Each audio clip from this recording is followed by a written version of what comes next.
वालेकुम वरहमतुल्लाहि वबरकातुहू। नाज़रीन, वर्ष अरब में आपका खैर मक़दम है, स्वागत है।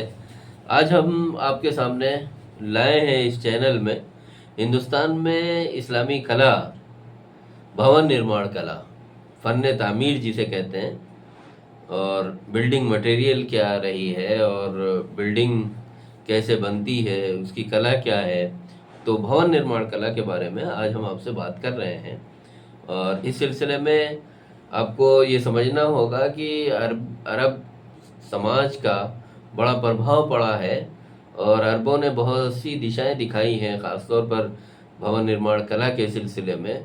और आप मुख्तलिफ़ ज़मानों में अगर उसका जायज़ा लें, हिंदुस्तान में भी उसके नक़ूश आपको मिल जाएंगे और दूसरे देशों में उसके आसार मिल जाएंगे। तो आज हम आपको उसी सिलसिले में हम लेकर चल रहे हैं, उसी जिहत में और उसी सिमत में जहां आपको ये समझ में आएगा कि इस्लामी फ़न तामीर की अहमियत क्या रही है या भवन निर्माण कला की क्या अहमियत रही है, इस्लामी भवन निर्माण कला का क्या रुख रहा है।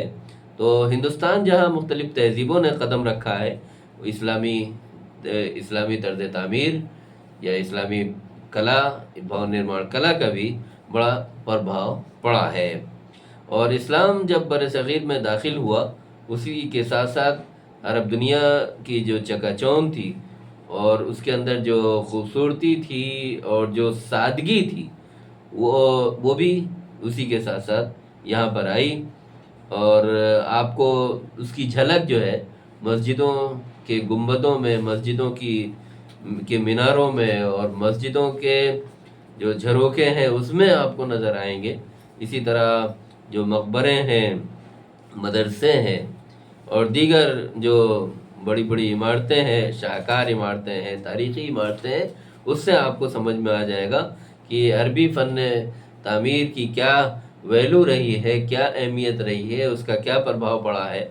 और ख़ास तौर पर दायरा नुमा जो महराब है उसकी क्या क्या साख्त है और क्या अहमियत है।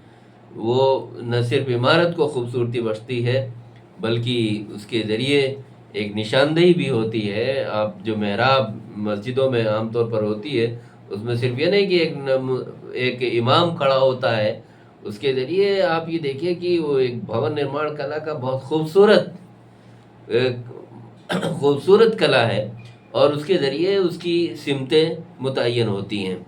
इसी तरह गुंबद अगर देखा जाए, मस्जिदों में आमतौर पर रवाज है गुंबद का, और आलीशान पुरानी जो इमारतें हैं उसमें गुंबद आपको नज़र आएंगी। आप दिल्ली में देख लीजिए, लखनऊ में देख लीजिए, आगरा में देख लीजिए। इस तरह मुख्तलिफ़ शहरों में जो बड़ी तारीख़ी इमारतें हैं, शाहकार इमारतें हैं, वहाँ जब आप देखेंगे तो आपको इस्लामी कला नज़र आएगी। और ख़ास तौर पर जब आप लाल किला जाएँ तो वहाँ आपको इस्लामी कला, इस्लामी आर्ट नज़र आएगी। यहाँ इसी तरह आप ताजमहल देखने जाएँ तो ताजमहल में आपको इस्लामी कला, इस्लामी फ़न तामीर का जो अद्भुत नमूना है वो आपको पूरे तौर पर दिखाई पड़ेगा।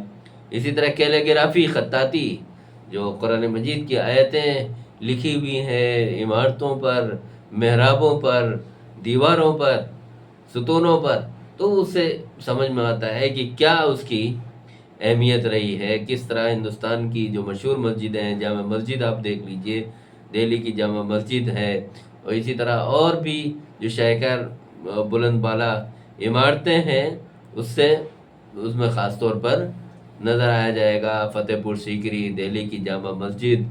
इसी तरह दीगर जो इस्लामी इमारतें हैं उससे आपको वो सब चीज़ें समझ में आएंगी। महराब हैं, गुंबद हैं, उसके अंदरूनी हिस्से को किस तरह सजाया गया, मेमारों का ख़ास फ़न क्या था, हुनर क्या था, और वो किस तरह हिंदुस्तान की कलाओं में रच बस गया।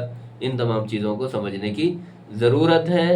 और इस्लामी फ़न तामीर ने हिंदुस्तान को बहुत वसअत दी है और एक बहुत मेयार कायम किया है। और यहाँ के जो मकामी फ़न संग तराशी है, तामीराती उसलूब है, वो आपको अरबी अंदाज में मिलेगी। और ख़ास तौर पर ईरानी आर्किटेक्चर, और आप स्पेन का नक्शा देख लीजिए। इसी तरह आप तुर्की के ترکی کی جو فن کلا ہے اور سیریا کی جو کلا ہے وہ آپ کو الگ الگ دنیا کے بہت سے حصوں میں، بہت سے بھاگوں میں نظر آئے گی۔ اسی طرح اس نے ہندوستان میں نہ صرف مذہبی عمارتوں کو بلکہ فن تعمیر کے منظرنامے کو بدل کر رکھ دیا، اور یہ عناصر آج بھی بہت سی اہم جگہوں پر موجود ہیں اور سنہرے ماضی کی یاد دلاتے ہیں۔ اگر آپ کو ہمارا یہ ورثہ عرب پسند آیا اور ویڈیو پسند آئی تو اس کو لائک کریں، شیئر کریں، سبسکرائب کرنا نہ بھولیں۔ ہم آپ کے لیے مزید مواد لاتے رہیں گے، آپ اس کو ضرور سبسکرائب کریں۔ والسلام علیکم ورحمۃ اللہ وبرکاتہ۔